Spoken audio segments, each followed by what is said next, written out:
While at first thought, battles that happened thousands of years ago seem irrelevant to the world today, but that couldn't be further from the truth. Our modern world would have been completely different if one decision and one battle was made differently. Today, we'll be looking at 5 important battles in the ancient world. I also want to note that this is part 2 of this video series, and there will be other videos highlighting other important battles, and the following battles are only in order by date they occurred and not ranked by their influence or importance. Part 1 of this video is linked below, and it talks about the Battle of the Delta, Siege of Jerusalem, Fall of Babylon, the Battle of Plataea, and the Battle of Zama.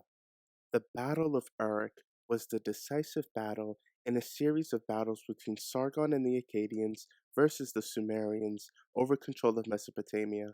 The battle took place in 2271 BC during a time of chaos and turmoil. Sargon was the king of the city-state of Akkad. As Sargon began to conquer other Mesopotamian city-states and their lands in the Fertile Crescent, the Sumerian city-state of Uruk and its king Lugu-Sagesi began to resist Sargon's growing power. War was inevitable, and around 2271 BC, the two forces clashed near the city of Uruk. Unfortunately, the details of the battle are unknown, but when the dust settled, Sargon and the Akkadians were victorious. With the city of Uruk, the jewel of Sumer, under Sargon's control, he was then able to conquer and unite the other Mesopotamian city-states, creating the first empire in recorded history. This laid the framework for subsequent empires, such as the Assyrians and the Babylonians, and ushered in the age of imperialism for humanity. The Battle of Mu was a battle between the Shang dynasty and Zhou forces in 1046 BC. At the time of the battle, the Shang dynasty and its ruler Daixing were resented by the people as Daixing became a draconian-like leader, dishing out cruel punishments and taxing the people heavily to fund his decadent and immoral lifestyle. Daixing became paranoid about a revolt against his rule, so he imprisoned his former friend and ally, King Wen of the Zhao, who was much more popular and seen as a threat. King Wen was then released after several officials showered Daixing with gifts and pleaded for the king's release. When King Wen was ultimately released, he began to raise an army of his own to oust Daixing from power. King Wen then began to conquer smaller states loyal to the Shang dynasty. Daixing barely noticed and did not care about the rising threat from Wen, as he was too busy living his decadent lifestyle. But King Wen died in 1050 BC and was succeeded by his son Wu. Wu put a pause on the conquest as he waited for a heavenly order to proceed with the campaign. It's important to note that the revolt led by Wen and Wu was extremely popular as the people were tired of Daixing's tyrannical rule. Daixing had about 500,000 soldiers defending his capital of Yin with an additional 170,000 armed slaves. King Wu only had about 50,000 soldiers, but used chariots and cavalry against the Shang's primarily infantry-based army. Daixing's slaves, however, refused to fight for him and defected to King Wu's side. More and more Shang troops either refused to fight or joined King Wu's forces, and the remaining soldiers loyal to Daixing were beaten and executed near Mu. Daixing fled the battle and ultimately decided to stay in his palace with all his possessions as it burned to the ground. This battle marked the end of the Shang dynasty and the beginning of the Zhao dynasty, which was the longest reigning dynasty in Chinese history. The Zhao introduced irrigation and water control projects to improve the agricultural yield of the north as well as feudalism. It also brought forth the idea of the mandate of heaven, meaning China could only have one legitimate leader at a time. During this time period, popular ideologies such as Taoism, legalism, and Confucianism were introduced, forever altering Chinese thought. China today would be unrecognizable if the Shao were not victorious at Mu. The Battle of Gaugamela was the final showdown between Alexander of Macedon and Darius III of Persia in 331 BC. Since the Ionian Revolt, the Greek city-states have had negative to outright hostile relations with the Persian Empire. Philip II of Macedon invaded and united Greece in 338 BC, but was assassinated 2 years later in 336 BC. This left his son, the 20-year-old Alexander, in charge of a newly conquered and united Greece. The Greeks, however, were not thrilled to be ruled by so-called barbarians from the north, and Alexander knew he couldn't simply rule Greece with brute force and fear. Alexander decided the best course of action was to invade Persia on behalf of the Greeks to get revenge for the Persian invasions done by Xerxes in the previous century. That was the propaganda that Alexander had put out by his campaigns.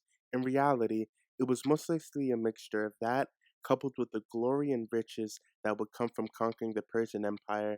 Regardless of the reasons, Alexander set out with 50,000 men in 334 BC to conquer Persia.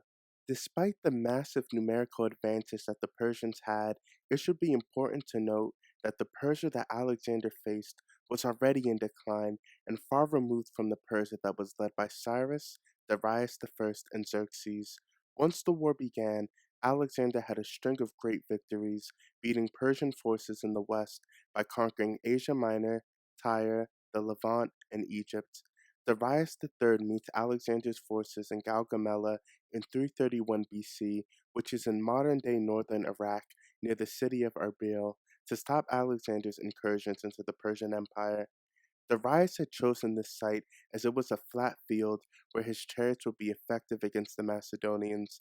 Alexander's forces numbered around 47,000 professional Macedonian soldiers, while the size of the Persian army has a modern estimate of about 250,000 soldiers from all over the empire.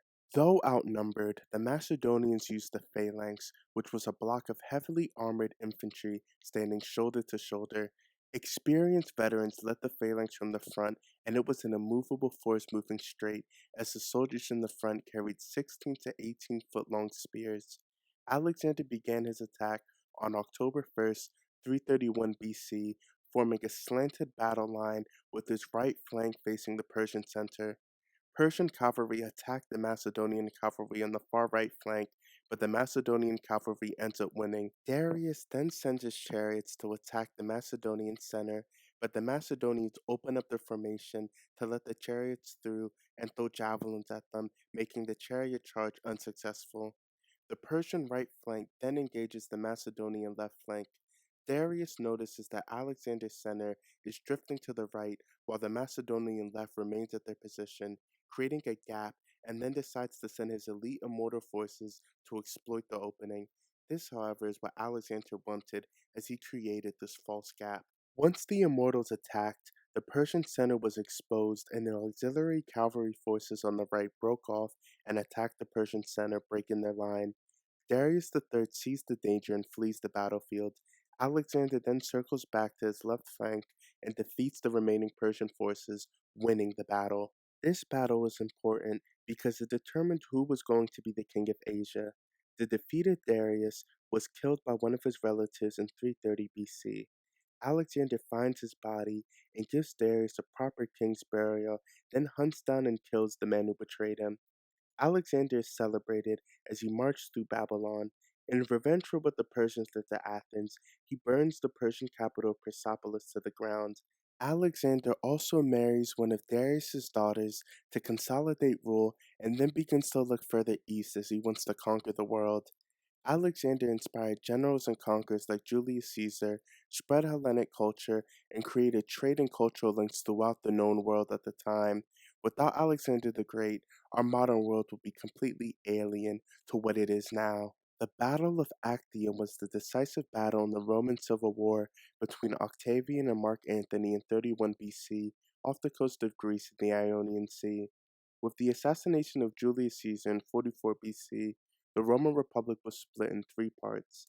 One led by Caesar's chosen heir and great nephew Octavian, a powerful general and close friend of Caesar's named Mark Antony, and a Roman statesman named Lepidus. Mark Antony was assigned to the eastern provinces of the Republic, where he met Cleopatra, who was the queen of Egypt in 41 BC. Cleopatra seduced Mark Antony, like she did Caesar before him, to secure her throne in Egypt's borders. Mark Antony also needed Egypt for a source of funds and supplies.